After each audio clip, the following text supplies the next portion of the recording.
মেজাজি রাজকুমারী। এক সময় সুনিষ্কা নামক এক প্রভাবশালী রাজ্য ছিল, যেখানে বিস্ময়কর এবং বন্য এক রাজকন্যা বাস করত।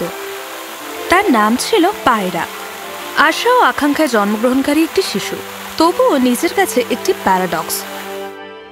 রাজা ইগনিস এবং রানী রদিয়ানা অনেক বছর অপেক্ষার পরে একটি কন্যার জন্ম দিয়েছিলেন, যার সৌন্দর্য সূর্যের প্রতিদ্বন্দ্বী।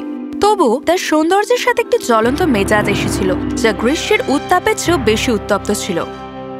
পায়রা, জীবনটা যুদ্ধ নয়, কোমল আর দয়ালু হও। দয়া? মা, এটা দুর্বল জিনিস। শোনো, আমি বরং আগুনের মতো সত্য, তীক্ষ্ণ এবং অদম্য কাজ করব। যদিও তার মা বাবা তাকে আদর করতেন, তারা তার জ্বলন্ত বিস্ফোরণের জন্য হতাশ হয়েছেন।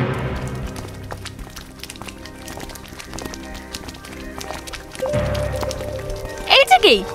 ভূতক শুকনো এবং ভরত নমনীয়। তোমরা কি আমাকে বিব্রত করার চেষ্টা করছো? আমি গভীরতম ক্ষমা প্রার্থী রাজকুমারী। এটা আমি আরো একবার তৈরি করে দিচ্ছি। দেখো, তুমি করো, আর এইবারে কিন্তু একদম নিখুঁত করতে হবে।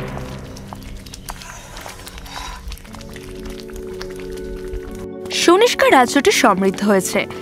এটি প্রাচুর্য এবং অন্তহীন উদযাপনের দেশ। তবুও প্রিন্সেস পায়রার চারপাশে সাহায্যগুলি ছড়িয়ে পড়ে, দরবারীরা কাঁপতে থাকে। এমনকি রাজ্যের সবচেয়ে সাহসী নাইটরাও তার ক্রোধে উস্কে দেওয়ার সাহস করেনি।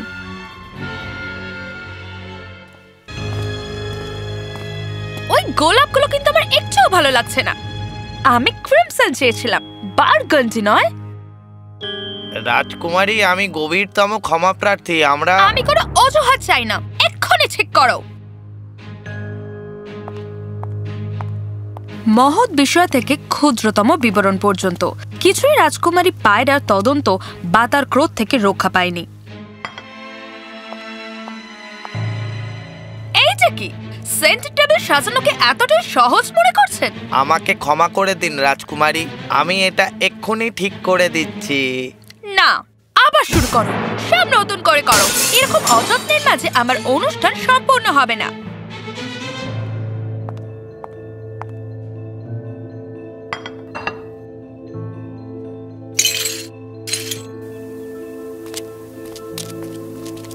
একটা ভুল, সেটা যতই ছোট হোক না কেন, যে কোনো ভাবেই পায়রাকে সেটা হতাশ করে তুলতে পারে। ব্যানারটা পাকা, ওটা নামিয়ে আবার নতুন করে লাগানো শুরু করো। আচ্ছা রাজকুমারী। তোমাদের কারো কি চোখ নেই? জিনিসগুলো সঠিকভাবে রাখা এতই কি কঠিন?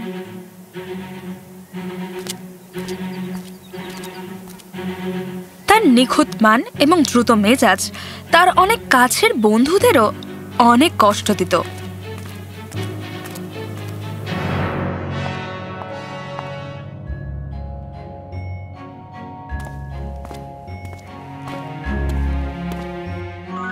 রাজকুমারী পায়রা, আপনার সৌন্দর্য অতুলনীয়। আপনি কি আমার সঙ্গে নাচ করবেন?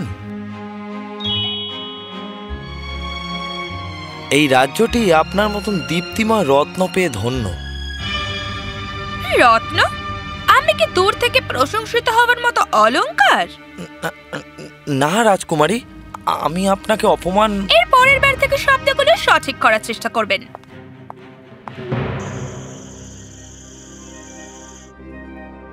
ওর মন ভালো, কিন্তু রাগ ওকে অন্ধ করে দেয়।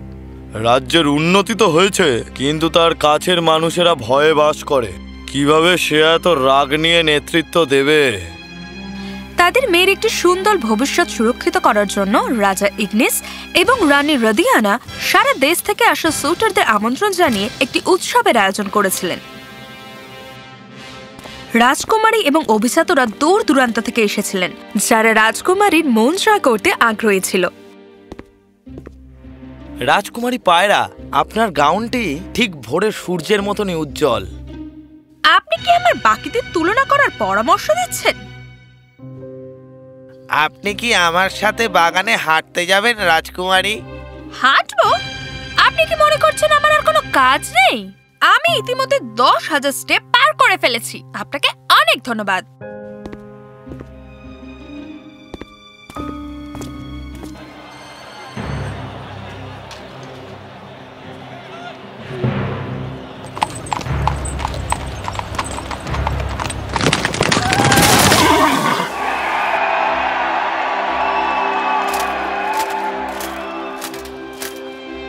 রাজকুমারী পায়রা, আমি আমার বিজয় আপনার সৌন্দর্যের কাছে উৎসর্গ করছি। আপনি নাকি সব থেকে ভালো পরিচালনা করতে পারেন, খোদাই করাও হয়নি আর প্রান্তগুলো খারাপ ভাবে পালিশ করা হয়েছে। রাজকুমারী, এটা একটা চিহ্ন। এটা আপনার কাজের পরিচয়? আপনার কি মনে হয় এত সাধারণ একটা জিনিস আমি গ্রহণ করব?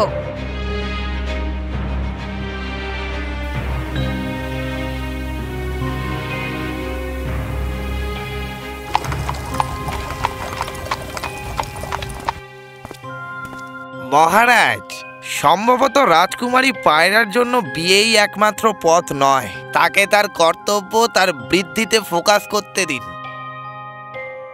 সময়ের সাথে সাথে সে নিশ্চয়ই সঠিক পথ পাবে। সম্ভবত আপনি ঠিকই বলেছেন ম্যাক্সিমার। তারাকে সারিবদ্ধ করতে বাধ্য করা খুবই কম সাদৃশ্য নিয়ে আসে। তাহলে আমরা অপেক্ষা করব, কিন্তু কিভাবে সে তার প্রাপ্য সুখ খুঁজে পাবে? সে উজ্জ্বল, ইগনেস, শক্তিশালী, সুন্দর, কিন্তু তার মেজাজ তাকে ভালো কিছু করতে বাধা দেয়।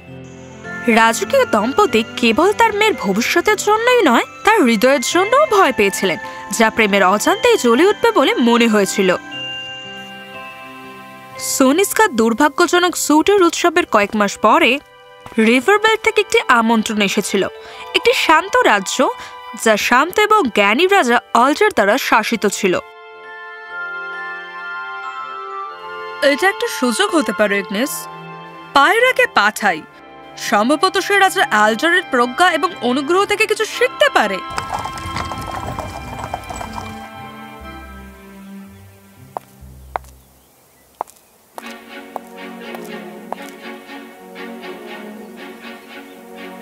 আপনি নাকি ভালো পরিচালনা করতে পারেন, কোনো ট্রাম্পেটস নেই, কোনো রেড কার্পেট নেই।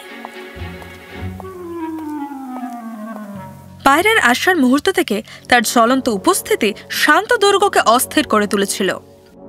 এই ঘরটা আমার ড্রেসিং চেম্বারের থেকেও ছোট। তুমি নিশ্চয়ই আশা করছো না আমি এখানে থাকবো? এটা আমাদের সেরা গেস্ট রুম, রাজকুমারী পায়রা। সেরা? এইটা একটা অপমান। এটা এক্ষুনি ঠিক করো, না হলে আমি নিজেই বিষয়টি রাজার কাছে নিয়ে যাব। রাজা আল্টারের দয়ে অভ্যস্ত রিভারবেল্টের কর্মীরা পায়রার দাবি এবং তীক্ষ্ণ মেজাজ থেকে হতবাক হয়ে গিয়েছিলেন। মনে হচ্ছে প্রিন্সেস পায়রা আমাদের শান্ত জলে আগুন নিয়ে এসেছেন। হয়তো এটি তার সাথে আমার দেখা করার সময়।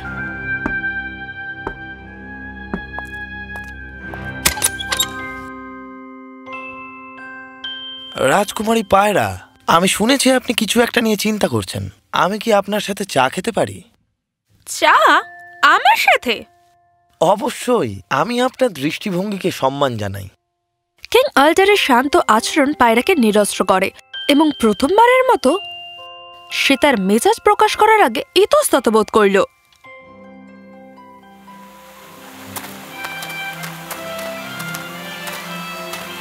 অভিনয় শিল্পীদের জন্য মঞ্চটা খুবই ছোট, এটা দেখতে সাধারণ। উৎসবকে জাঁকজমকপূর্ণভাবে পালন করা উচিত নয়। এটি আকর্ষণীয় পর্যবেক্ষণ। বলুন রাজকুমারী, আপনি এটিকে উন্নত করার জন্য কি পরামর্শ দেবেন? অবশ্যই বড়, চওড়া, লম্বা, সম্ভবত সোনার ড্রেপার এবং স্তম্ভ সহ এমন কিছু যা মনোযোগ আকর্ষণ করে। গোল্ডেন ড্রপারি অবশ্যই সবার নজর কাড়বে। কিন্তু আপনি কি মনে করেন না যে এই বৃহত্তর মঞ্চের জন্য যে পারফরমেন্সটি তৈরি করা হয়েছে তাকে ছাড়িয়ে যেতে পারে? আমি এইভাবে ভাবিনি। সম্ভবত আপনি ঠিক। কখনো কখনো রাজকুমারী পায়রা কম বেশি কথা বলতে পারে।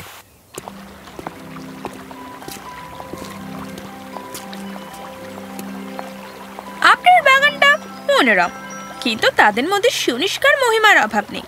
কোনো সুউচ্চ ফোয়ারা বা সোনালী ভাস্কর্য নেই। এখানে সবকিছু তাও সুন্দর।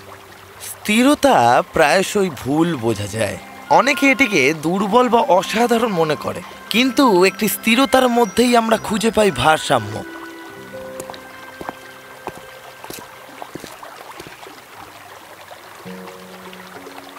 এই পাথরটাকে আকার দেওয়া হয়েছে কোনো শক্তি প্রয়োগ ছাড়া। জলের স্রোতের দ্বারা এটি আকার পায়। এটি স্রোতের শান্ত শক্তি, যা এমনকি কঠিনতম প্রান্তগুলোকেও নরম করে। কিন্তু শক্তিতে কি শক্তি থাকে না? মনোযোগের আদেশে বিশ্বের আকারে আপনি উপযুক্ত দেখেন।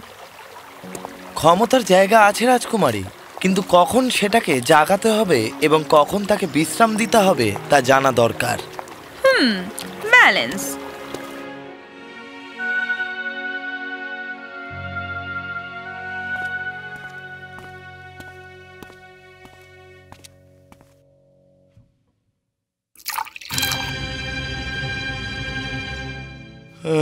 মহারাজ, আমি খুবই দুঃখিত, দয়া করে আমাকে ক্ষমা করে দিন।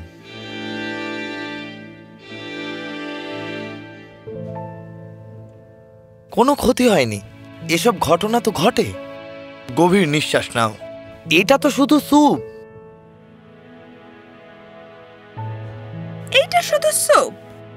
হতাশা এখন এই মুহূর্তটিকে বৃহত্তরভাবে ঢেকে দিতে পারে। ধৈর্য রাজকুমারী প্রায়শই সব থেকে বড় শক্তি হতে পারে। 3 দিনের মধ্যে রাজা অ্যালডারের ধৈর্য এবং চিন্তাশীল অঙ্গভঙ্গি তার উপর একটি চিহ্ন রেখে যেতে শুরু করে। আমি যাকে দেখেছি ও সবার থেকে আলাদা মা। আমার মনে হয় আমি ওনাকে পছন্দ করি। কিং অ্যালডার তোমার উপর বেশ ছাপ ফেলেছে, তাই না?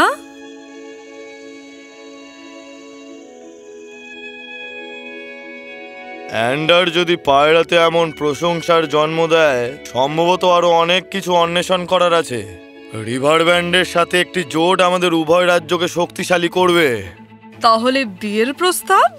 হ্যাঁ, চলুন আমরা রিভার ব্যান্ডে দূত পাঠাই।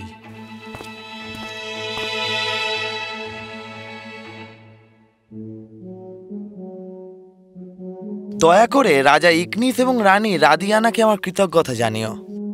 রাজকুমারী পায়রা অসাধারণ। আমি যেমন সঙ্গী চাই, তার আচরণ একদম তার বিপরীত।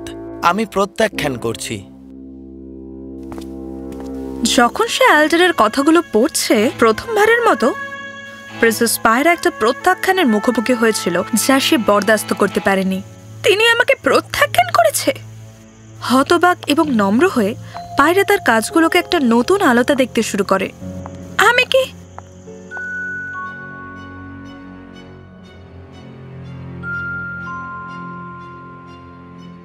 এত সংবেদনশীল এবং অন্ধ হয়ে গেছি? নতুন দিন শুরু হওয়ার সাথে সাথে পায়রার নতুন রেডেমশনও শুরু হয়। কে জানতো রান্নাঘর মরুভূমির চেয়েও গরম হতে পারে? আপনাদের সকলের প্রতি আমার শ্রদ্ধা জানাচ্ছি। পায়রা একটি অল্প বয়সী পরিবেশনকারী মেয়ের কাছে গিয়েছিল যাকে সে একবার তিরস্কার করেছিল। আমি তোমার কাছে ক্ষমা চাইছি, তখন ওইভাবে কথা বলা আমার উচিত হয়নি। তুমি এই প্রাসাদে অনুগ্রহের সাথে সেবা করা ছাড়া আর কিছুই করনি।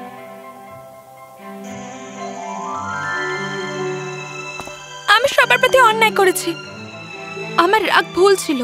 আমি যা করেছি তার জন্য আমি অনুতপ্ত। আমার ক্ষমা গ্রহণ করো। ধন্যবাদ। এটা আমার একটা কৃতজ্ঞতার চিহ্ন মাত্র। তোমাদের উৎসর্গ সনিষ্কা রাজ্যকে উজ্জ্বল রাখে। পরিবর্তনের জন্য দৃঢ় প্রতিজ্ঞ রাজকুমারী পায়রার সাহস এবং নম্রতার সাথে তার অতীতের ভুলের মুখোমুখি হয়েছিল।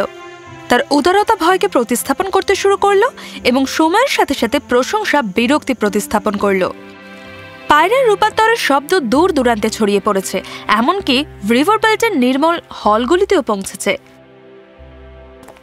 কয়েক মাস পরে সনিষ্কা একটি কূটনৈতিক ইভেন্টের আয়োজন করে যেখানে রাজা অ্যালডার উপস্থিত ছিলেন। পায়রার রূপান্তরটি স্পষ্ট ছিল, কারণ তিনি অতিথিদের উষ্ণভাবে অভ্যর্থনা জানালেন।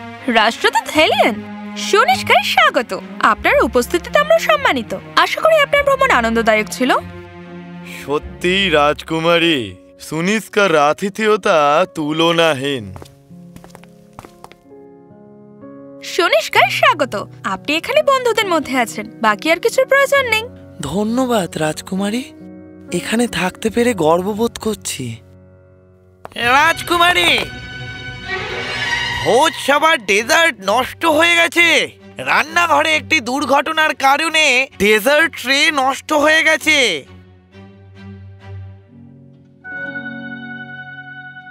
কোনো ব্যাপার না, আমরা ঠিক করে নেব।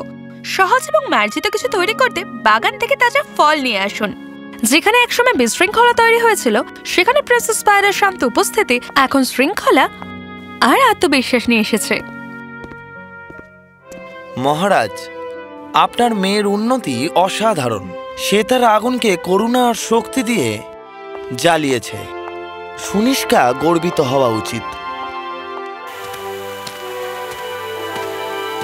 মহারাজ, আপনাকে সুনিষ্কার থেকে সবসময় আনন্দ হয়। সুনিষ্কার উজ্জ্বল শাখায় উষ্ণতায় দাঁড়ানোর বিশেষত্ব আমার। রাজকুমারী পায়রা, আমি তোমার পরিবর্তন দেখেছি, অন্য কেউ এটা দেখেনি। কিন্তু তুমি তোমার নিজের সত্যিকে খুঁজে পেয়েছ। আপনি নিজের ক্রোধ এবং আগুনকে দমন করেছেন। এখন তুমি উজ্জ্বল আলোর মতো দেখাচ্ছ। তার উষ্ণতা পথ তৈরি করেছে। এই আলোটি আমি আমার প্রত্যেকটা দিনে ভোগ করতে চাই। আপনি কি আমার রানী হয়ে আমাকে সম্মান করবেন? আপনি আমাকে সম্মান করেন আল্ডার। আমার পরিবর্তনের জন্য আপনি দায়ী। আপনার শান্ততা আমাকে বোঝার এবং ধৈর্যের শক্তি দিয়েছে। হ্যাঁ, আমার সমস্ত হৃদয় দিয়ে হ্যাঁ। সুনিষ্কার মেজাজে রাজকুমারী এবং রিভারবেন্টের শান্ত রাজা এক নতুন প্রজন্মের সূচনা করলেন। তাদের বৈপরীত্য স্বভাব নিখুঁত বোঝাপড়া সৃষ্টি করল। তারা সুখে শান্তিতে জীবনযাপন শুরু করলো।